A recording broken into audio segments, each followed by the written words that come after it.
बिस्मिल्लाहिर्रहमानिर्रहीम। लाखों करोड़ों दरूद पाक करीम आका सल्लल्लाहु अलैहि वसल्लम की ज़ात अक़दस पर अपने और दूसरों के हकूक़ का ख्याल रखें ताकि एक पुरअमन और खुशहाल माशरे की तश्कील पाई जा सके। सियासी गहमा गहमी है। आज मैं बात करूँगा 3-4 पॉलिटिकल पार्टीज़ के हवाले से। सबसे पहले बात होगी आपसे पाकिस्तान तहरीक इंसाफ के वर्कर कन्वेंशन जो है ना वो उनके ऊपर बात होगी। फिर आपसे बात करेंगे मुस्लिम लीग नून की जो एक स्ट्रेटजी है और जिस तरह वो जलसे कर रहे हैं और जिस तरह उनको पजीराई मिल रही है उसके ऊपर बात होगी। फिर आपसे मैं अर्ज़ करूँगा कि जो बिलावल भुट्टो ज़रदारी हैं, अपने आप को जवानों का लीडर और रहनुमा कहते हैं, कि उनके बारे में आपसे बात की जाएगी कि उनके जलसे जुलूस और क्या होते हैं। इंपॉर्टेंट और सबसे अहम बात, पाकिस्तान अवामी तहरीक की आपसे बात की जाएगी। पाकिस्तान अवामी तहरीक ने अमली सियासत का आगाज़ कैपिटल सिटी इस्लामाबाद से कर दिया है। जैसे कि मैंने आपसे अर्ज़ किया है कि सबसे पहले जो सियासी गर्मी है वो आपको नज़र आ रही है और जिस तरह की हो रही है वो सियासी गर्मी आपको भी नज़र आ रही होगी कि है, लेकिन इलेक्शन कमीशन इसके बारे में क्या हो रहा है और क्या कर रहा है वो आप बाद में देखिएगा। शेड्यूल जारी करने का जो दिन है वो है 13 दिसंबर। 13 दिसंबर से 15 दिसंबर तक अगर शेड्यूल जारी होता है तो आइन के मुताबिक 24 दिन बाकी होते हैं, जिसके अंदर जो है वो नामजदगी भी होगी, फिर उनके कागजात जो हैं जांच पड़ताल होगी, फिर जो उम्मीदवार हैं उनको बताया जाएगा कि आप इलेक्शन में हिस्सा ले सकते हैं या नहीं ले सकते। ये एक प्रोसेस है, बैलेट पेपर छपते हैं, ये सारी चीज़ें आपको पता है फिर कैसे होगी। लेकिन आपको इलेक्शन शेड्यूल जारी करना पड़ता है कम से कम 54 डेज बिफोर। 14 दिन के बाद जब होगा तो फिर आगे चला जाएगा। लेकिन बदकिस्मती से पाकिस्तान में आपको पता है आइन को जिस तरह करके खूबसूरती अंदाज में तामील की जाती है वो आपको आपके सामने है। 90 दिन में इलेक्शन होना है और फिर 90 दिन इलेक्शन के दिन गुजरने के बाद 180 दिन बाद फैसला आता है कि आइन जो कहता है कि 90 दिन में इलेक्शन होना है, तो फिर 90 दिन वो भी गुजर गए। फिर ये सारी चीज़ें हैं। आइन जो है वो पाकिस्तान में ऐसे ही चल रहा है, ये आपके सामने है। मुस्लिम लीग नून के तख्त गुजरात के इलाके जलालपुर जट्टा में वर्कर कन्वेंशन का इनेकाद किया गया। अब तख्त गुजरात जो है वो आपको सामने, और मैं जैसे आपको अर्ज़ करता हूँ कि आपने देखा होगा कि जैसे ही ये नवाज शरीफ साहब यहाँ पे तशरीफ़ लाते हैं तो निगरान हुकूमत जो होती है वो निगरान नून और नवाज दोनों नून जो है वो मिल के जो है ना वो अपना एक लाया अमल इख्तियार करते हैं और वो चल रहे हैं। लाहौर का आपको इस्तकबाल याद होगा, जिस तरह वो आए और फिर सारी चीज़ें गहमा गहमी। टिकटों का भी एक सिलसिला जारी है कि किसको टिकट देना है किसको नहीं देना। लेकिन गुजरात में क्या बनी थी आपको जाने के लिए, क्या चीज़ आप साबित करना चाह रहे थे, क्या हुआ? वो वोट को इज्जत दो, वो टकराओ, वो तमाम इस्टेब्लिशमेंट के नाम लेना, वो उनको सड़कों पर लेकर आना, अपनी सारी चीज़ें देखना। मरीम नवाज साहबा जो है वो एक अच्छी तकरीर करती हैं, अच्छी मुकर्रर है, वो खून जो है उसको जोश दिलाती हैं, लोग उनके साथ जुड़ते हैं, अपील करती हैं उनकी बात।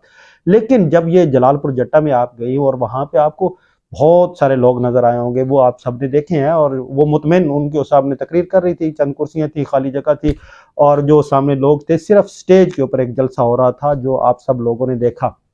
मेरा मौक़िफ़ है कि क्या चाहते हैं और क्या होगा। इतनी पजीराई के बाद इतनी बड़ी जलालत जो है वो अफोर्ड कर सकते हैं आप या नहीं? जबकि हुकूमती सरपरस्ती भी आपके साथ थी, मशीनरी भी तमाम यूज़ की गई, सरकारी गाड़ियों के ऊपर लोग लाए गए और तमाम तर जो वसाइल हैं उनको बरोकार लाते हुए ये सारा किया गया। इलेक्शन जो है वो सिर्फ मुस्लिम लीग नून का हक है, उन्हीं को हिस्सा लेना है या किसी और का भी हक है, ये आप सब खुद जानते और देखते हैं, आपको नजर आ रहा है। बिलावल जरदारी साहब जो हैं वो तेमरगरा में जलसा आम से खिताब करते हुए कहते हैं, मैं नौजवान, रिकॉर्ड है जी पाकिस्तान में मैं एक नौजवान वज़ीर ख़ारजा हूँ और मैं नौजवानों का ही रहनुमा हूँ और लीडर हूँ।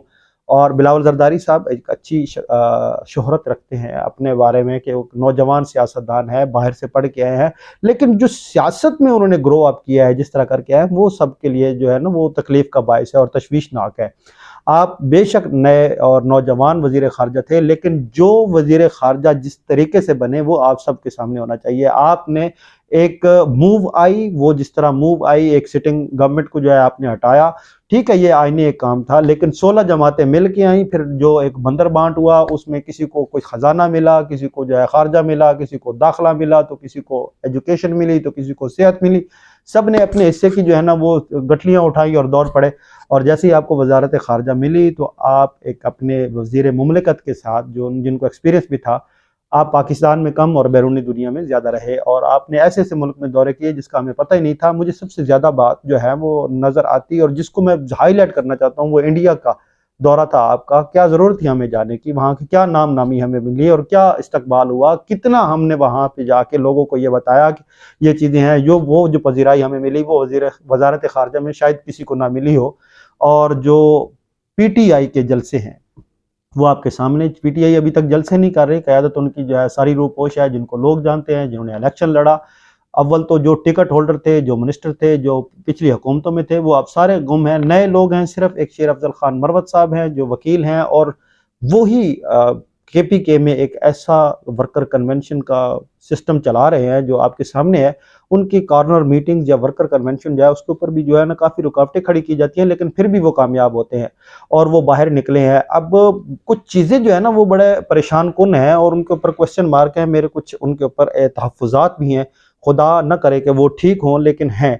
आपने देखा होगा कि जो ये मुस्लिम लीग नूर और पीपल्स पार्टी के जलसे हैं, उनके मुकाबले में जो PTI इमरान खान से मोहब्बत करने वाले लोग हैं, जवान हैं, जो इमरान खान की आइडियालॉजी के ऊपर लबैक कह चुके हैं, वो जेल में बैठे हुए शख्स को देखते हुए जो उसका नाम लेकर आता है उसको जनाब उसके सामने जो है ना लबैक कह रहे हैं और सामने खड़े हैं। कोहाट एक बहुत बड़ा सरप्राइज था, पूरे पाकिस्तान के लिए सरप्राइज था और उन तमाम के लिए सरप्राइज था जो PTI को माइनस करने जा रहे हैं। और हो रही है ये बात कि हम जो है सिर्फ और सिर्फ खुद इलेक्शन लड़ेंगे। और एक चीज़ नज़र आ रही है कि एक बंदे को जो है ना सारा इकट्ठा करके ला के पाकिस्तान के ऊपर चौथी दफ़ा मुसल्लत करने जा रहे हैं कि आओ जनाब 3 दफ़ा तुसी ठीक नहीं कर सके तो हुण तुसी कोई नवी साइंस सीख के आयो, तुहाडे प्लेट घट सन तो हुण नवीं प्लेटां पवा के आयो, जिस तरह क्लच प्लेटां पै जाएंगी या कोई और चीज़ें हो जाएंगी ना, कोई नई चीज़ें लेकर आए हैं वो, तो नई आइडियालॉजी उनके पास आई है शायद, तो वो शायद पाकिस्तान अब ठीक कर लें। इनके पास एक ही वज़ीर ख़जाना है, डार से डॉलर, वो डॉलर को ऊपर ले जाएगा। और ये जनाब मियाँ साहब हैं, नई प्लेटें इनमें अंदर आई हैं, शायद एक नया जज्बा हो, पाकिस्तान ठीक हो। मरियम साहिबा जो हैं वो बड़ी मुतहर्रक हैं ह्यूमन राइट्स के हवाले से, वुमन हकूक़ नस्वां के हवाले से और पाकिस्तान की मईशत के हवाले से, शायद ये कुछ ठीक कर लें चौथी दफ़ा।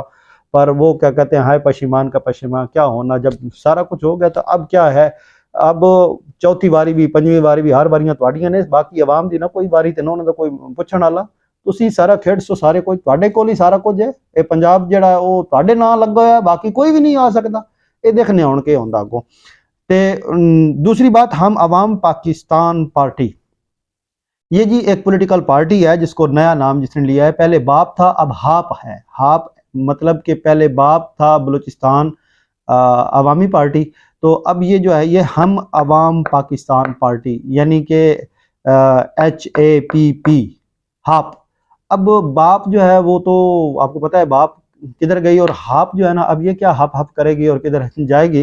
इन्होंने जनाब इलेक्शन कमीशन से बल्ले का निशान हासिल करने के लिए दरख्वास्त जमा करा दिया कि हमें बल्ले का निशान दे दिया जाए और हम जो है ना वो बल्ले के निशान पे इलेक्शन लड़ेंगे। ये इस जमात का पुराना नाम है जी पाकिस्तान महाजर लीग। इस पार्टी के रहनुमा का नाम है अरसलान मलिक। इस पार्टी ने जनवरी 2014 में अपना नाम तब्दील किया था। इससे पहले इसका इंतखाबी निशान था ईंट। तो हुण इट्टां जड़ियां ने वो पुट के सारियां खत्म हो गई, तो बल्ला ले आए ने, मेरे ख्याल छक्के चौके मारने चक्करां च ने। पर एक चीज़ मुझे नज़र आ रही है कि ये ईंट के बदले अब बल्ला ले लें या जो भी ले लें, जिधर से भी ये हाप आई है, पहले बाप आई थी, अवाम ने ही फैसला करना है वो क्या करते हैं, इसके ऊपर मैं कुछ नहीं कह सकता। मैंने एक कुछ तहफ़्फ़ुज़ात कहे थे, अल्लाह करे कि वो गलत हों। PTI के हवाले से अफजल मरवत साहब के हवाले से, अफजल मरवत साहब जब तक आप मुखलस हैं, साथ हैं, इस्तकामत के साथ हैं, तो जवान आपके साथ होंगे लाजमी। अगर किसी भी जगह पे कोई ट्रैप करने की कोशिश की गई तो कुछ ऐसी चीज़ें हुई तो मुझे नहीं लगता कि आप भी सर्वाइव कर पाएंगे।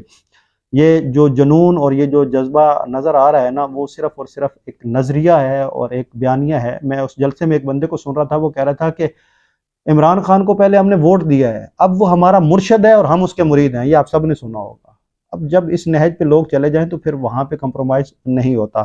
पाकिस्तान अवामी तहरीक के हवाले से मैं बात कर रहा था। पाकिस्तान अवामी तहरीक ने, आपको पता है कि इलेक्शन का अनाउंसमेंट किया था, जनरल इलेक्शन में उन्होंने आना था। इलेक्शन कैंपेन के हवाले से NA 47 और 48 से उन्होंने बाकायदा आगाज़ कर दिया है। इलेक्शन कमीशन के जो शेड्यूल का इंतज़ार हो रहा है, बहुत सारे लोग जो हैं वो इसमें इलेक्शन लड़ने के लिए आ रहे हैं। सेक्रेटरी जनरल पाकिस्तान अवामी तहरीक खुर्रम नवाज गंडापुर साहब वहाँ पे गए, कॉर्नर मीटिंग थी, ओहदेदारान वहाँ पे बैठे हुए थे। उन्होंने कहा था कि हम आइन की जो इस्तलाह है और आइन की जो शिकें हैं उसके ऊपर अमल दरामद के लिए हम इंशाल्लाह निकलेंगे। हम निज़ाम के ख़िलाफ़ थे, निज़ाम के ख़िलाफ़ हैं, निज़ाम के ख़िलाफ़ रहेंगे, लेकिन जो आइन बना हुआ है कम से कम उस आइन की शिकों को तो बहाल किया जाए। आइन की जो पहली 40 शिकें हैं जिसमें बुनियादी हकूक़ हैं आवाम के, जिसमें मुफ्त तालीम है, बुनियादी सेहत है, अमन व अमान की सहूलत है, शहरी खुद मुख्तारी है, हक़ खुद इरादियत है, और जो तमाम ऐसी चीज़ें जिससे इंसान आज़ादी से कर सके, वो सारे आइन के जो शिक्के हैं वो मुअत्तल हैं। और एक और बात मैं आपको बताऊं कि डॉक्टर तहरुल कादरी साहब ही थे जिन्होंने कहा था कि 62 और 63, ये किसी को पता ही नहीं था, ना आवाम को पता था। और 62-63 का फिर नुक्ता जिस तरह इन्होंने चलाया वो चलेगा। इलेक्शन किस ओर जाता है और इलेक्शन किस करवट बैठता है, 8 फरवरी को इलेक्शन होता भी है या नहीं है, ये तो अब आने वाला वक्त ही बताएगा। अपना चैनल का जरूर ख्याल रखें। मुझे दे इजाज़त। अस्सलाम वालेकुम।